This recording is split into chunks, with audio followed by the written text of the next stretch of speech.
N'est-ce pas un paradoxe que d'avoir la mort dans l'âme et de ne pas mourir? Car tandis que je ressens cet immense désenchantement de tout, je continue de respirer mon cœur bas. Je peux penser au suicide, mais c'est une manière de fuir le problème. Or, il s'agit de le poser et d'y faire face, puisque se sentir, avoir la mort dans l'âme, c'est s'éprouver en tant qu'âme, c'est-à-dire en tant que sujet pensant. Certes, je ne désire plus rien, mais je sais que je ne désire pas. Et je sais aussi que je ne suis pas en train de rêver. Jamais ma conscience de la réalité n'a peut-être été aussi lucide. J'ai au moins cette certitude absolue de n'espérer rien, et donc par là même de ne craindre rien, puisque tout m'est égal. Cela étant, je ne suis pas une âme morte. Suis-je au désespoir, ou bien serait-il plus juste de dire que j'ai atteint ce détachement qu'André Comte-Sponville nomme inespoir? En ce sens, cette expérience d'avoir la mort dans l'âme pourrait être vécue non comme une dépression ou une maladie qu'il faut soigner, mais comme une libération qui pourrait, qui sait, préparer une nouvelle joie de vivre. Alors pour le savoir, ou tenter d'éclairer autant que faire se peut cette troublante question, je procède en 3 temps: une analyse lexicale, une approche phénoménologique et une ébauche de discussion philosophique. L'approche lexicale. Belle et poétique, l'expression « la mort dans l'âme » perd toute séduction dès qu'on l'associe au lexique de la pathologie mentale. Caractère clinique de la dépression. Effondrement psychique à la suite d'événements qui anéantissent toute forme d'espoir.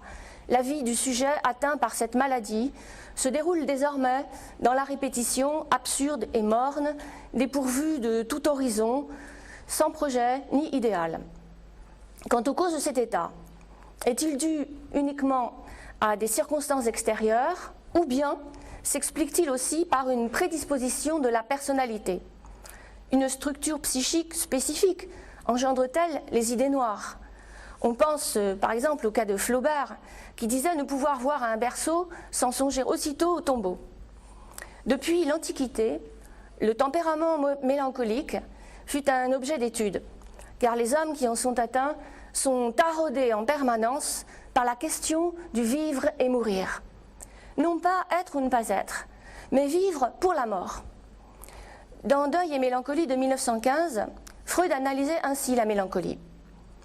La mélancolie se caractérise du point de vue psychique par une dépression profondément douloureuse, une suspension de l'intérêt pour le monde extérieur, la perte de la capacité d'aimer, l'inhibition de toute activité et la diminution du sentiment d'estime de soi qui se manifeste en des auto-reproches et des auto-injures et va jusqu'à l'atteinte délirante du châtiment.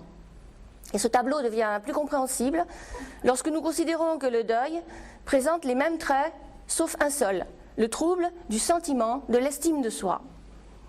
Donc, impuissant à exister au présent parce que la présence au monde ne serait que souffrance, le mélancolique vit nécessairement la mort dans l'âme.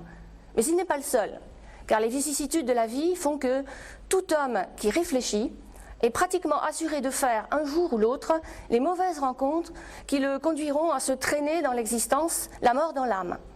Structurelle ou conjoncturelle, essentielle ou accidentelle, cet état d'esprit semble inhérent à la condition humaine, comme l'attestent les lamentations d'Ovide dans les Tristes et les Pontiques, ou les exercices spirituels de Boès dans la Consolation de la philosophie.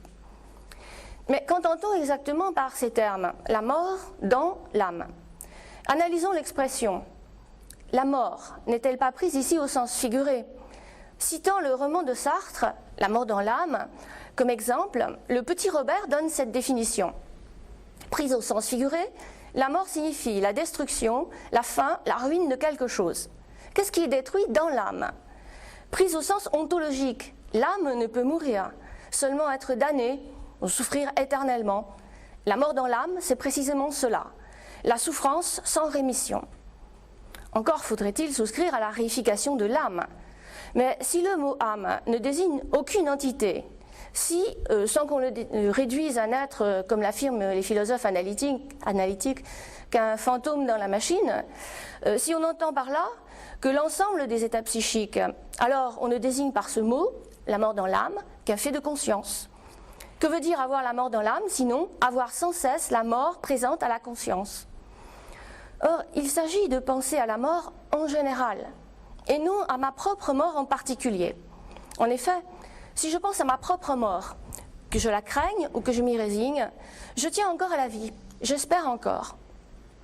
Mais avoir la mort dans l'âme, c'est voir la mort en toute chose. C'est voir en toute chose ce qui meurt en elle. C'est avoir la mort au cœur, comme le dit l'expression qui était en usage au XVIIe siècle et qui est l'équivalente de l'expression la mort dans l'âme, laquelle n'est apparue qu'au XIXe siècle.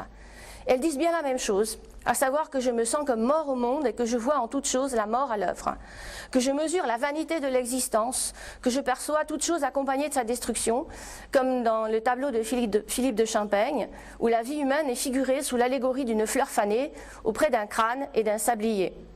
Le genre des vanités hante notre culture, depuis le tableau d'Holbein le Jeune, les ambassadeurs, jusqu'à Picasso ou Gerhard Richter.